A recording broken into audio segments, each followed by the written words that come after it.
En tant que nouveau membre de Réseau Indonésie, que je vais m'adresser à vous, nous sommes en train d'installer dans l'âge du Nord, un collectif qui va prendre plusieurs initiatives. Mais je suis d'abord un lecteur de Pramudia Anantatur, et c'est par lui que je me suis intéressé à la question indonésienne et que j'ai peu à peu étudié, à partir de son expérience en île de Buru, tous ces massacres, évidemment, qui, moi, en tant que fils d'un père qui est mort à la guerre et qui est ensuite milité à l'UNEF et contre la guerre d'Algérie et contre la guerre au Vietnam, j'étais tout de suite, évidemment, dans le bain, si je peux dire, pour évaluer la portée et l'importance de ces massacres et en juger. Donc, c'est Jess Melvin Pinhake. Donc, voici ce que Joshua Oppenheimer dit en exergue à son ouvrage. Elle, Jess Melvin, est entrée dans un centre d'archives militaires et a demandé à consulter leur dossier. Que personne ne l'ait auparavant fait, atteste du courage formidable que cette démarche a demandé. Qu'a donc découvert Jess Melvin? Dans quelles circonstances et en quoi cela a-t-il été une percée dans la recherche et la connaissance de ces massacres? Tout d'abord, quelques mots sur les circonstances. Elle arrive en Aceh 6 mois après le tsunami de décembre 2014. Elle est étudiante de 2e année. Elle veut faire des recherches sur le conflit en cours entre les partisans de l'indépendance de ce territoire, c'est une longue histoire de rébellion contre le pouvoir central qu'il y a eu dans ce territoire d'Aceh. Et donc, elle veut faire des recherches sur ce conflit en cours entre les partisans de l'indépendance de ce territoire et le gouvernement central indonésien. Elle compte interviewer les étudiants sur ce conflit. Mais cette province est toujours en pleine guerre civile au moment du tsunami. Elle vient cependant d'être réouverte aux étrangers pour permettre l'arrivée de l'aide humanitaire. Jess Melvin donc travaille en même temps, elle fait ses enquêtes pour une ONG humanitaire et ensuite pour une mission officielle menée entre le mouvement de rébellion et le gouvernement indonésien. Il y a une sorte de trêve qui s'établit. Elle noue de nombreux contacts avec la population. Et c'est alors qu'elle est frappée par le climat de peur qui est dû à la féroce répression des militaires contre la population. La brutalité de cette répression rappelle aux assiés, et il lui en parle dans ses interviews, ce qui s'était passé en 1965 dans leur province comme dans tout le pays. En effet, comme en 1965-66, en 2005, des corps sont toujours repêchés en mer et ramenés à terre. C'est à partir de la peur qu'elle décèle chez ses interlocuteurs qu'elle réoriente ses recherches vers les événements de 65. Avec difficulté au début, tant les documents qu'elle peut trouver dans les bibliothèques, la presse ou les livres sont rares. Ce n'est pas dû uniquement à la censure, c'est dû aussi aux dégâts causés par le tsunami. Par exemple, elle ne peut pas consulter les archives du journal principal de Aceh parce que il a été noyé, ces archives ont été noyées par le tsunami. Donc il y a aussi ces aspects-là. Elle mène ses enquêtes sur le terrain en 3 temps, développées d'abord début 2019 jusqu'au début 2012. En tout, elle interroge un peu plus de 70 personnes, d'anciens membres du PKI, des membres de familles ayant perdu l'un des leurs, d'anciens militaires et fonctionnaires du gouvernement, des membres des milices et des escadrons de la mort, dont les témoignages seront confrontés dans son livre aux autres documents, en particulier à la séquence historique qu'elle va étudier. Bon, c'est un travail de terrain assez classique, évidemment, mais qui ne lève pas le problème principal auquel elle est bientôt confrontée.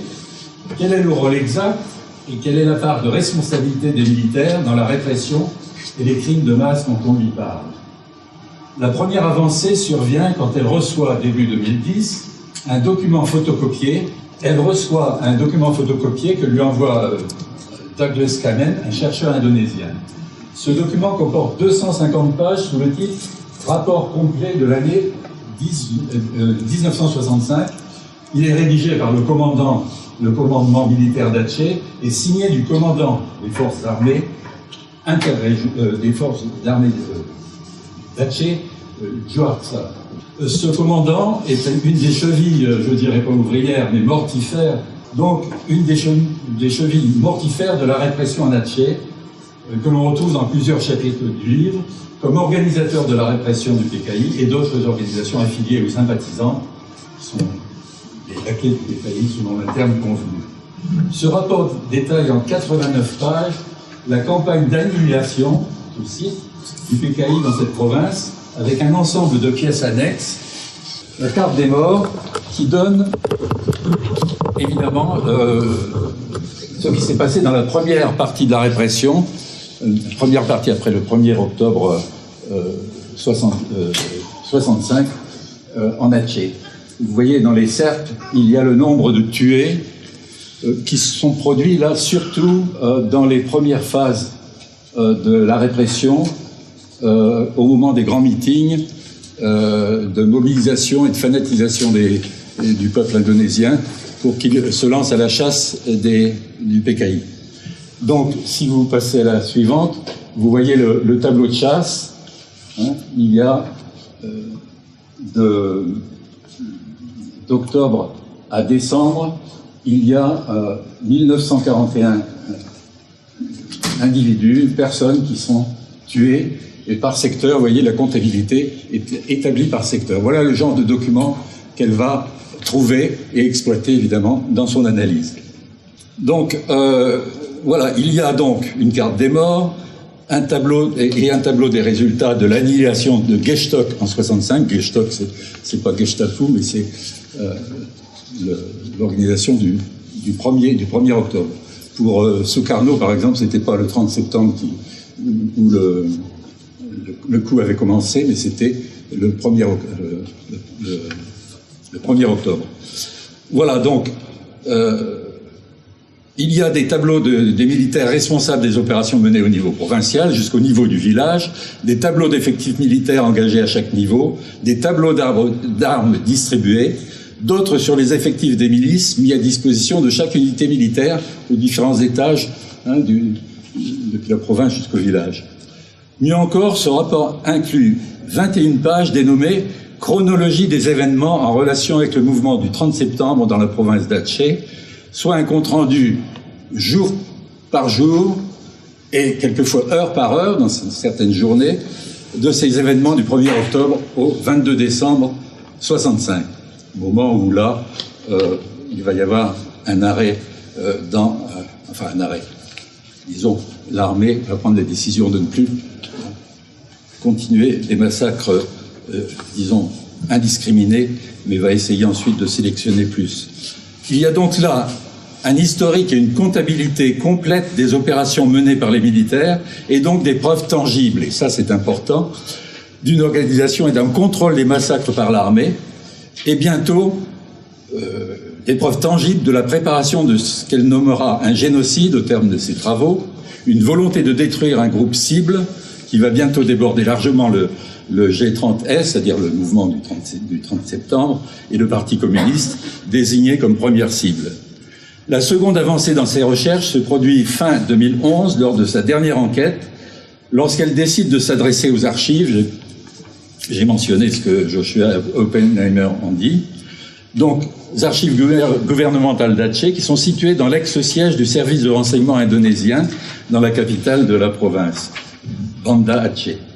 Elle en ressort avec 3000 documents photocopiés, c'est grande surprise, qu'on lui remet dans une boîte, qu'elle ramène chez elle. Alors, cette récolte constitue, selon l'un de ses collègues, non pas un smoking gun, mais un smoking arsenal. Non pas l'arme du crime, mais un arsenal du crime. Une énorme masse de preuves sur le rôle primordial de l'armée dans ces massacres et autres persécutions. Donc le sommaire, en passant, on va voir le sommaire de son livre. Ah, le sommaire. le sommaire du livre est plus loin. Melvin, quand elle dit qu'il aboutit à la conclusion que c'est un génocide, c'est très bien que nommer génocide ces meurtres de masse est une affirmation qui doit être étayée de façon incontestable, non seulement vis-à-vis de ses pairs, pour des raisons de déontologie de la recherche, bien sûr, mais aussi de celles et ceux qui sont en droit d'utiliser ces découvertes, son travail, pour des poursuites judiciaires. On a parlé de tout ce qui pourrait et devrait être fait au niveau, évidemment, de la responsabilité de ces massacres. Et évidemment, il faut qu'elle compte aussi sur l'opposition acharnée du pouvoir indonésien et des forces politiques qui le soutiennent et qui peuvent même s'avérer dangereuses, puisque certains chercheurs ont été interdits de territoire ensuite, et même menacés. Donc, prouver le programme des massacres, l'intention de massacrer, a toujours été l'objet d'une lutte politique et idéologique acharnée en Indonésie entre les tenants de la version officielle et les défenseurs des droits de l'homme qui demandent reconnaissance du génocide, jugement des auteurs et réparation due à ces victimes. Jess Melvin n'est pas que chercheuse, elle est aussi engagée dans le combat des victimes pour obtenir réparation. Elle a participé aux travaux du tribunal populaire ou tribunal permanent international 85 à La Haye. Elle a été chargée de la collecte des données concernant les 9 chefs d'accusation qui sont sortis dans le rapport final. Elle est engagée dans ce combat où le dernier chef d'accusation retenu a été celui de génocide dans le rapport final. Bon, je ne veux pas revenir sur tous les aspects de la question de la définition du terme génocide selon la Convention de Genève de 1948, ni aux objections et aux débats en cours concernant cette application au massacre de 65-66. Bon, vous vous rappelez, le génocide consiste en l'attaque des membres d'un groupe humain particulier, ciblé avec l'intention de le détruire en tant que tel. Un tel groupe étant décrit comme pouvant être, à l'époque, un groupe national, ethnique, racial ou religieux, mais excluant à l'époque les groupes politiques de son champ d'application. Cette restriction est aujourd'hui considérée, enfin, même pas depuis aujourd'hui, mais comme le point aveugle de cette convention. Et il fait l'objet de remises en question. Je ne vais pas reprendre l'examen qu'elle fait de la façon dont le terme a été employé pour la première fois, utilisé et interprété en Indonésie, dans le cas des massacres. Je ne vais pas non plus reprendre ce qu'elle dit sur la place que ces débats sur est-ce que les groupes politiques doivent être inclus dans cette convention a pris dans le domaine des études universitaires et autres sur le génocide, des études comparatives ou non, partisanes ou non. Jess Melvin rappelle les termes de Chomsky, disant que ce débat ne peut pas rester purement dispassionate, donc sans parti pris, sans passion. La dimension et l'horreur des tueries fait que la question n'est pas que théorique et académique.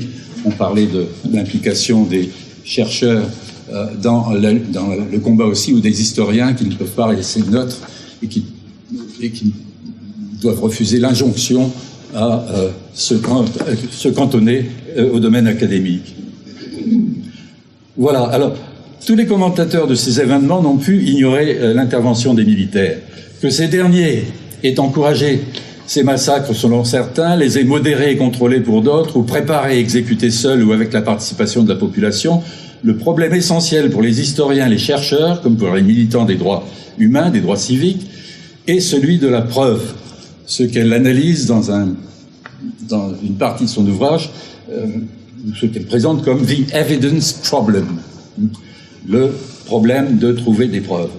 Le débat et le combat s'est longtemps concentré sur les auteurs du mouvement du 30 septembre, sur l'implication du PKI, plutôt que sur les tueries eux-mêmes et la façon dont elles ont commencé et ont été menées. Donc, Jess Melvin parle de confusion, d'incertitude difficile à lever dans le climat politique ambiant, pour les chercheurs et pour ceux qui veulent établir la vérité, avec le recul du temps aussi, avec la disparition des témoins, avec la réactivation des thèmes de l'ordre nouveau par les organisations religieuses et politiques anticommunistes actuelles. Donc en effet, jusqu'à ce jour, je ne reviens pas sur la façon dont les dirigeants et gouvernements de l'Indonésie ont rejeté toute responsabilité première en disant que le coup d'État avorté est dû à un groupe d'officiers de second rang qui auraient été manipulés de bout en bout par le PKI pour s'emparer du pouvoir. Je ne reviens pas non plus sur la présentation de ces massacres comme le résultat de soulèvements ou de débordements spontanés du peuple, une fois connu le meurtre des généraux, une fois diffusées les prétendues atrocités commises sur le corps des généraux assassinés, ou une fois avalées les rumeurs sur des armes venues de Chine ou des tombes creusées par les communistes à l'avance dans tout le pays, derrière leurs maisons, pour y jeter les pieux musulmans qu'ils auraient tués. Cette version des faits avait l'avantage, évidemment, de nier toute intervention directe et volontaire des militaires dans les événements, sinon pour calmer les foules en délire au bout de quelque temps et ramener la paix et l'ordre dans le pays. Elle a aussi permis, cette version, de masquer le projet des militaires d'en finir avec le communisme, cet ennemi de longue date, par une campagne dont Jess Melvin montre qu'elle a été centralisée de bout en bout et organisée à l'échelle du pays tout entier, en profitant de l'échec du coup d'État et de la confusion qui en a résulté. Cette campagne d'anéantissement en Natchez a été mise en œuvre dès le 1er octobre en utilisant et en subvertissant les structures de commandement mises en place en 1964 dans le cadre de la politique de confrontation avec la Malaisie, Crush Malaysia, de la lutte anti-Nécoline, c'est-à-dire la lutte anti-impérialiste, néocolonialiste et colonialiste, et de la mobilisation populaire voulue par Sukarno et le pouvoir central pour défendre cette province proche de la Malaisie. Les deux principaux commandants militaires de la province d'Aceh avaient en fait organisé en mars 85 des manœuvres sur tout le territoire d'Aceh, mobilisant en plus de l'armée les services gouvernementaux locaux, les organisations civiles, pour parer à une invasion éventuelle du territoire par la Malaisie, en reprenant à leur compte la volonté de Sukarno d'unifier le pays autour de la lutte anti-Nécolim et de mettre en place une 5e force populaire à côté des armées. Et cette force aurait été composée d'ouvriers, de paysans qu'on armerait et entraînerait. C'était un défi insupportable au pouvoir des militaires. Alors, si on voit le sommaire de l'ouvrage, je ne vais pas analyser tout cela, vous voyez comment ça se décompose. Pourquoi le génocide? Donc, pour elle, c'était important de faire évoluer, évidemment, la perception de ces massacres dans la perspective d'un génocide, et aussi d'imposer que dans les prochaines discussions, au niveau international, à quelque niveau que ce soit, cette vision soit prise en compte en disant qu'un groupe politique, d'ailleurs, on verra que le groupe cible comprend évidemment toute une série de sous-groupes nationaux, y compris ethniques, les Chinois en particulier, mais donc que cette définition doit être revue et corrigée, si on peut dire, dans tous les débats internationaux, dans les débats qui pourraient avoir lieu dans ce qu'on appelle la justice transitionnelle, c'est-à-dire tous les moyens de parvenir à faire éclater la vérité, comme l'a fait en Afrique du Sud Mandela, par exemple. Tous ces nouveaux moyens d'établir des commissions de réconciliation. Alors, dans l'analyse de ces documents, elle a... la partie 2, c'est un rappel de la situation avant 65, c'est-à-dire le rapport des forces politiques, et la croissance de l'influence du PKI et puis les fins de l'armée. Alors, elle découpe 4 parties dans l'organisation des massacres en Aceh à partir du 1er octobre. Du 1 au 6 octobre, il y a l'ordre d'anéantir. L'ordre d'anéantir est donné par le commandant en chef interrégion de Sumatra, c'est-à-dire celui qui est au-dessus de la région d'Aceh, et qui va donner le là dès le 1er octobre à minuit, dans un discours radiodiffusé qui appelle à exterminer, anéantir, annihiler les mouvements du 30 septembre et ceux qui se cachent derrière jusqu'aux racines. C'est un terme qui n'est pas à prendre de façon métaphorique. Annihiler jusqu'aux racines, anéantir jusqu'aux racines, évidemment, c'est un programme qui va être mené de bout en bout. Le paragraphe suivant, c'est le fameux commandant des forces armées d'Aceh, Djuaritsa, qui lui fait la tournée des popotes, c'est-à-dire pour mettre en place, au niveau de chaque région d'Aceh, vous avez vu comment c'est découpé Aceh, dans plusieurs districts, mettre en place, disons, la mobilisation non seulement de l'armée, mais des corps constitués, c'est-à-dire des gouvernements locaux, et des partis politiques qui sont groupés dans un front national qui groupe 5 partis, dont le PKI, et ils appelaient à se mobiliser.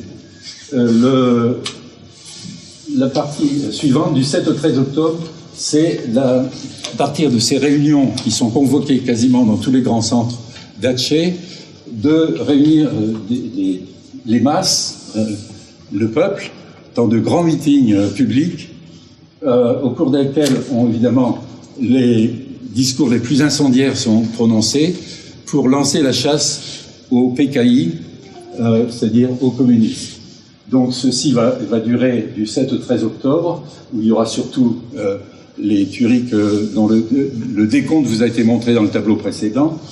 Et puis ensuite, les militaires vont prendre la relève district par district et ce qu'elle appelle « killing to destroy ». Ils vont organiser systématiquement ce dont on a déjà parlé, hein, les transports, la logistique, la désignation des centres de détention, le tri. Là, le tri est très important, hein, parce qu'on va relâcher par petites fractions les prisonniers pour être exécutés, ou alors relâchés dans la nature, c'est-à-dire relâchés pour retourner chez eux. Et là, ils seront livrés aux milices qui sont évidemment avertis de leur arrivée, et ils seront liquidés par tous les moyens possibles. Le professeur Jeffrey Robinson vous a dit comment ces atrocités se sont produites. Voilà, je crois que alors la phase 4, évidemment, c'est en 66 et 67, c'est la consolidation du nouveau régime.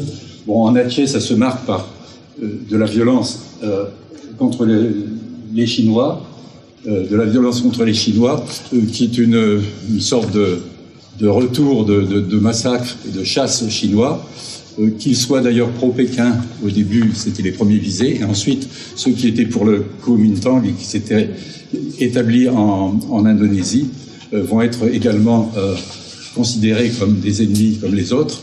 On va leur demander aussi, dans des réunions publiques, de jurer fidélité au nouveau régime, ou alors de devoir partir en exil. Là, il y a des scènes qui sont décrites sur le départ des bateaux avec les Chinois, départs qui sont assez mouvementés, puisque certaines foules veulent leur faire la peau, comme on dit. Voilà. Donc, je vais m'arrêter là parce que c'est assez parlant. Elle va faire donc cette démonstration et elle a prouvé donc que cette intention d'anéantir l'adversaire, c'est la recherche de l'intention, les preuves de l'intention existent. Hein. Il y a un certain nombre de documents qui disent que sans état d'âme, évidemment, cela visait l'anéantissement du groupe cible. Il y avait un triangle dans lequel la cible était désignée et analysée. Alors, je crois que ces dossiers du génocide indonésien disséqués par Jess Melvin sont désormais incontournables pour quiconque étudie et s'intéresse à cette période à quelque titre que ce soit. Mais la question des réparations dues aux victimes et à la société indonésienne reste encore entièrement à régler. Comment pouvons-nous y aider, ici et en dehors, suivant nos compétences, nos convictions et engagements humanistes, civiques, y compris nos engagements politiques, bon, qui est le mien, hein. C'est ce à quoi nous engage la lecture de l'œuvre de Jess Melvin. Bon, cette lecture est encore en anglais. Peut-on la rendre française ou même certainement dans d'autres langues, des gens s'y intéresseront. Comment s'adresser aux institutions de l'éducation, de la recherche pour la mettre à l'étude, à égalité avec toutes les autres, sur les génocides anciens et récents, et surtout récents, dont celui de l'Indonésie, qui est quand même par rapport à l'Arménie ou à d'autres un peu plus récents. Ces génocides sont l'objet d'un regain d'intérêt pour des raisons liées au conflit actuel. Bon, je n'y reviens pas, mais je voudrais attirer l'attention sur ce qui se met en place en France, hein, ce qui s'est mis en place en France au niveau institutionnel en octobre 2016, sous le gouvernement de Hollande. la ministre Najat Vallaud-Belkacem, ministre de l'Éducation nationale, etc., a officiellement installé ce mardi 18 octobre à la mission d'études en France sur la recherche et l'enseignement des génocides et des crimes de masse. Donc, il y a l'historien Vincent Duclerc, inspecteur général de